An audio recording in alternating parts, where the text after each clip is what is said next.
bonjour à toutes, bonjour à tous. Aujourd'hui on fait une petite vidéo retour de brocante. Ça fait des mois que j'ai pas trouvé quoi que ce soit en brocante. Là ça tombait bien. Petite brocante dans le 91, dans le sud 91, c'était très bien. Je vais vous montrer ce qu'on a ramené. Allez c'est parti. On tombait sur l'instant, j'ai trouvé ça. Une petite gourde américaine. À 5, franchement à 5 balles ça va, c'est pas méchant.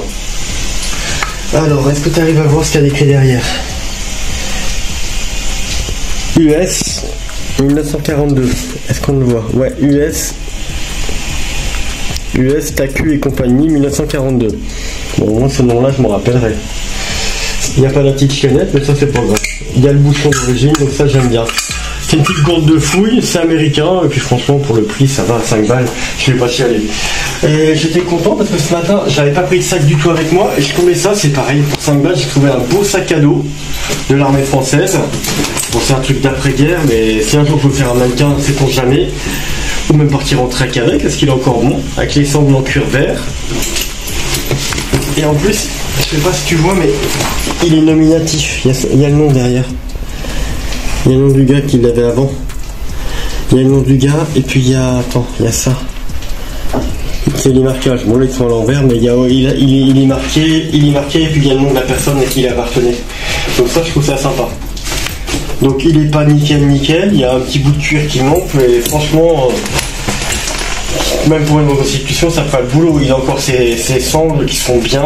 Et ce matin, vu qu'on était en brocante et qu'il pleuvait, mais il pleuvait comme vache qui pisse, franchement c'est très bien. Ouais, il y a juste la petite sangle qui est là, qui est abîmée, mais franchement c'est rien quoi. Tu mets 3 rivets, un bout de cuir, c'est pas le cuir qui manque. Hein. Ça je peux le réparer de façon invisible. Et sur un autre stand, on est tombé sur ça. Alors ça c'est un cadeau qu'on m'a offert. Alors, désignation du matériel. J'arrive pas à lire, mais grosso modo c'est pour du Cessna. C'est des pièces d'avion. Régulateur. Alors c'est des pièces d'aviation. Voyez, bon, le carton il a pris un peu l'eau, c'est dommage. Donc apparemment c'est militaire. T'arrives à voir ou pas? Ouais. Alors ça, dans le carton il y a ça. Alors ça c'était à l'intérieur d'un Cessna. Ça fait partie des instruments optiques, des instruments qu'il y a dans un cockpit d'appareil, dans un cockpit d'avion. Tu le vois? Donc en déco ou en vitrine, ça peut être sympa. Donc ça, c'est un élément d'avion. Moi qui adore tout ce qui est aviation. Donc c'est un élément de Cessna et puis il a tous ses marquages. Alors c'est marqué Cessna là en bas. Alors si quelqu'un sait ce que c'est, je serais curieux de savoir de quel appareil ça vient, parce que pour moi Cessna ça peut être tout et n'importe quoi. Hein.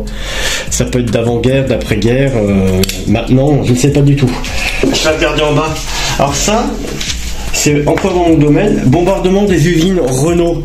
Alors les usines Renault, quand j'étais jeune, j'ai travaillé à côté, je travaillais ici le Mulhouse, c'était juste à côté des usines Billancourt et l'île Seguin. Maintenant l'île Seguin à Boulogne-Billancourt, c'est devenu une salle de spectacle. Alors, qu'est-ce qu'il y a de beau?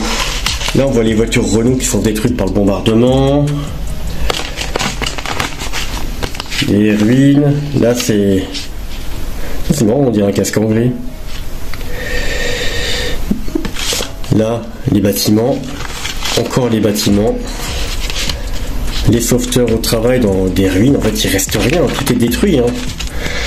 Donc, les Anglais qui ont bombardé. Voilà. Donc ça, c'est des images qui sont vraiment pas courantes. Et c'est une série d'un particulier, donc ça j'aime bien. Merci de m'avoir suivi, à bientôt pour d'autres vidéos retour de brocante. Il n'y en aura pas souvent s'il continue à pleuvoir comme ça. Bisous, à bientôt.